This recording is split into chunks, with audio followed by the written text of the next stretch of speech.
Yeah, Thank you, Chairman. Ms. Osteen, you talked about your business as a mother, starting it on eBay as a way to sell clothing that your children outgrew.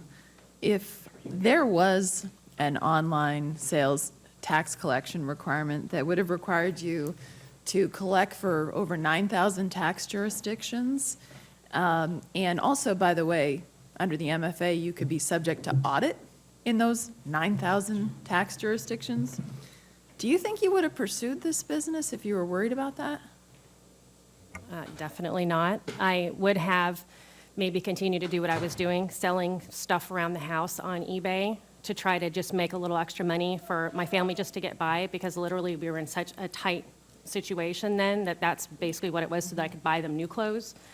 But if I had to pay those kind of had that kind of tax compliance, I wouldn't have started my own website. It would have been too overwhelming a thought. It's like a whole new taxation agency. So it's like a secondary IRS is what it is seeming like to me, which is to me just threatening that I wouldn't want to open myself up to. Yeah. So, and so Senator Heitkamp asked you about the pet shop in North Dakota that is worried they have to collect 10% sales tax, and maybe that these jurisdictions should think about dropping their taxes. I mean, that might be a way to solve this rather than making businesses collect taxes for over 9,000 jurisdictions in the country. What do you think about that? Oh, yeah, I completely agree with you. The issue is the competition. I mean, we online are also charging, and I'm not saying that this is a reason not to charge sales tax, but we are also charging shipping. So we're dealing with lower margins.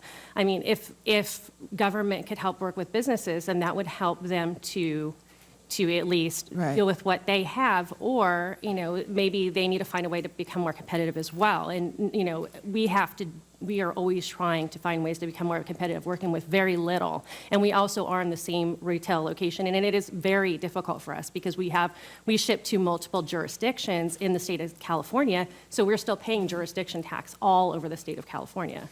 So I actually come from a state, the state of New Hampshire, that does not have a sales tax.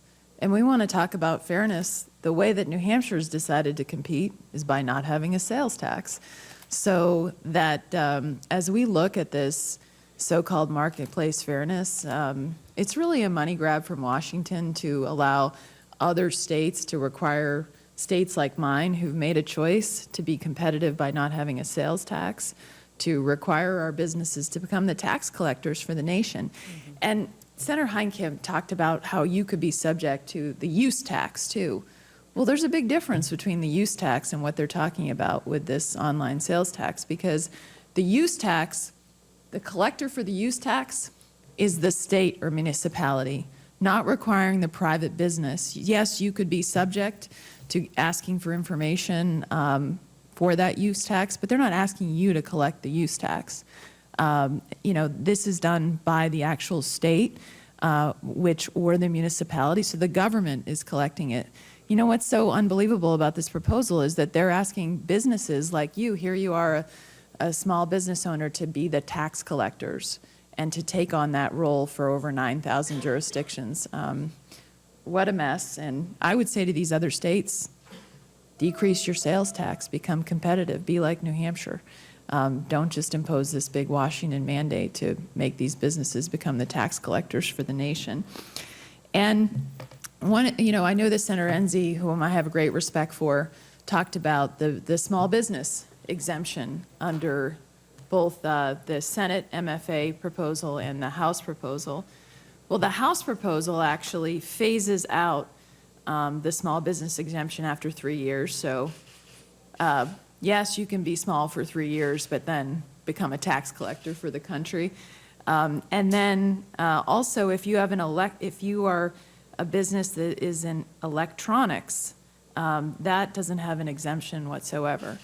And so I think one of the things that, as you look at this small business exemption to be aware of, it sounds good on paper, but the people here who want to collect all the money in the states that want the money, eventually they're going to want that money too.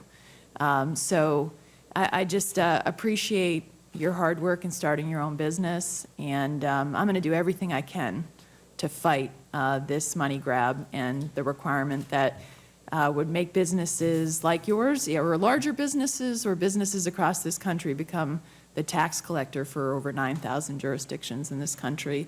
And, you know, this is, to me, I think, oh, by the way, I got that wrong. It's not electronics. I got it wrong. It's so electronic marketplace that is exempt. So eBay, I'm sorry, what you do, eBay. So you would not, so that's a big issue. That's not just, I got that incorrect. So that the House version actually, I think, puts you people, a lot of people who start their business and using eBay would be subject apparently to this. But in any event, I just don't think this is a role for the federal government. And, you know, I have great respect for my colleagues like Senator Heitkamp, Senator Enzi, but this is one I don't think that we should be imposing on businesses across the country.